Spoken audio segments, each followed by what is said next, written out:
கார்த்திகை விளக்குகள் போல காடு முழுவதும் மலர்கள் மலர்ந்திருக்கும். அவற்றை காணும் கண்கள் குளிர்ச்சி பெறும். காடு பல வகையான பொருள்களை தரும். காய்கனிகளையும் தரும். எல்லாரும் கூடி மகிழ்ந்திட குளிர்ந்த நிழல் தரும்.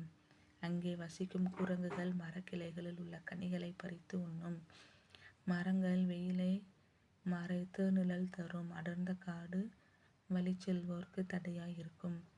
பச்சை நிறமுடைய மயில்கள் நடனமாடும். பன்றிகள் காட்டில் உள்ள கிழங்குகளை தோண்டி உண்ணும். அதனை கண்டு நஞ்சினை உடைய பாம்புகள் கலக்கமடையும். நரிக்கூட்டம் ஊளையிடும். மிகுந்த சுவையுடைய தலையை யானைகள் தின்றபடி புதிய நடை போடும். பூக்கள் பூத்து குலுங்கும் மரங்களின் குயில்கள் கூவும். இயற்கை தங்கும் இடமாகிய காட்டில் சிங்கம், புலி, கரடி, சிறுத்தை போன்ற விலங்கினங்கள் எங்கும் தொலைந்து அலைந்து திரியும்.